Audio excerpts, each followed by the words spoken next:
دا څاروی به د براق په شکل کې الله تبارک وتعالی تا ته ودرئ او خدای به درته ووایي چې وروخیجه ورته، ته به ورته وروخیجې، زما رب به وزرې ورکړي او جنت ته به دننه کړي. سبحان الله وایي.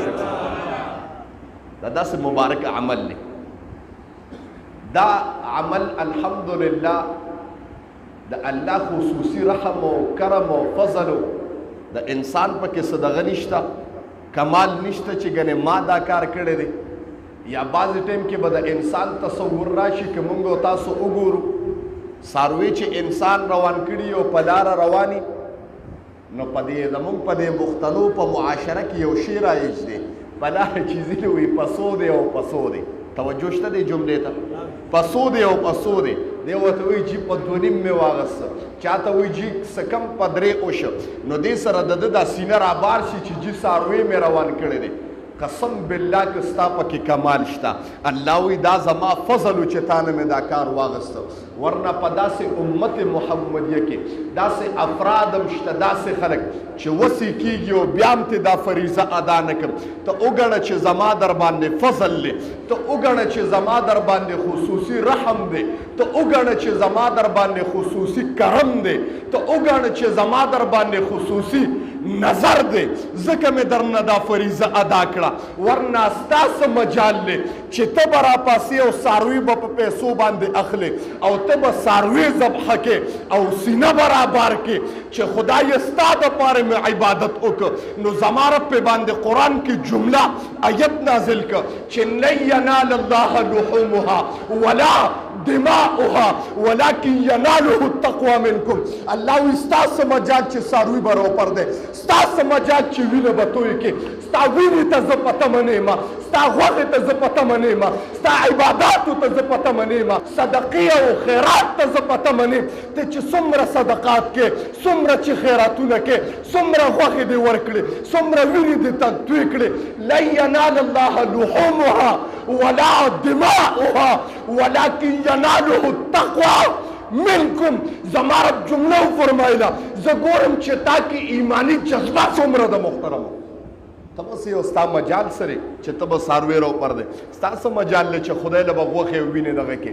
الله وایي زما در باندې خصوصي رحم دی او کرم دی او فضل دی چې ما درنه دا فریضه ادا کړه. ټول الحمدلله ووایه.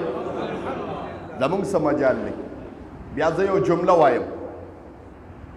دا صحابه کرام وګوره، مونږ خو د الله د معافي کې بعد پکې داسي چې قربانۍ ته املا ماتي علن کې دی به د هر څه دپاره قرضونه علي، کاروبار دپاره، دکان دپاره، بزنس دپاره، لیکن د قربانۍ دپاره شل ډېر زره دی نشي راغشتی چې د خدای په ذات جذبه ښکاره کړي.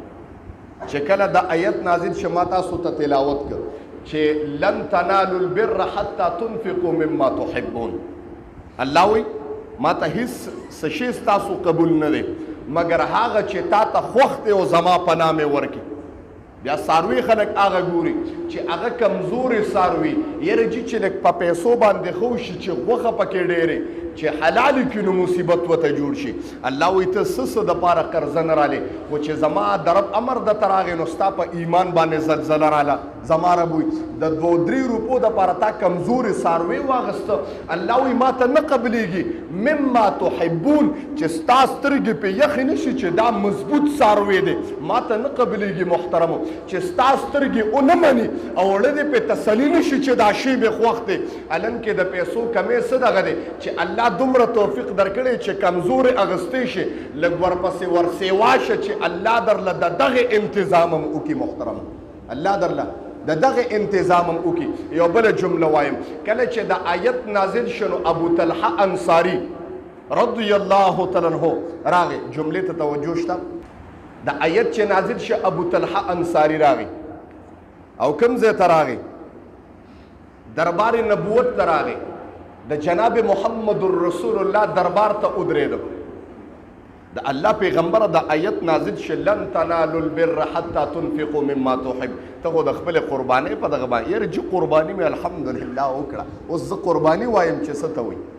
الله دې زموږ نه اوس قبول کړي. شوق سره امین ووایي، شوق سره بیا امین ووایي چې امین ستاسو کمزوری چې قربانۍ به ستاسو څنګه وي. بیا شوق سره امین ووایي.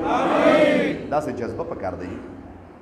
د الله پیغمبره د آیت نازل شه زما رب ما ته قبول نه دي څه هغه چې تا ته خوښي د الله پیغمبره د کجورو یو باغ دی را سره په یک وخت پکې 600 کجوري ولاړې دي 600 ونې پکې ولاړې دي ډېر لوی باغ دی په دغه باغ کې زما کور هم دی د دغه باغ نه زما معیشت هم دی د دغه باغ زما کاروبار هم دی دغه باغ زما د بچو رزق هم دی د الله پیغمبر زما رب د قرآن آیت نازل کړ لن تنالوا البر حتى تنفقوا مما تحبون زما رب جمله فرمایله نه قبلیږي ماته هغه څه شي چې تا ته خوښ نه ماته به څه خوښ شي چې تا ته خوښ شه ماته قبول دی د الله پیغمبره دا باغ زما د بچو رزق هم دی دا باغ کې زما معیشت هم دی دا باغ کې زما کور هم دی دې باغ کې زما د بچو ژوند هم تېرېږي دا باغ سره زما او زما د بچو مین هم ده زما پیغمبره ته پې باندې ګواه اوسېږه د رب په ذات باندې غیرت کوم دا د 600 کجورو باغ مې د الله په نام باندې صدقه که شوق سره سبحان الله د الله په نام مې صدقه که صدقه که کور ته راغې بچو را بار شه سامان را بار کې باغ مې خرڅ که خرڅ مې که چېرته دې خرڅ که ښځې ورته وایي په خدای مې خرڅ که څنګه دې پې خرڅ که الله له مې ورکه الله له مقابله کې جنت پکار دی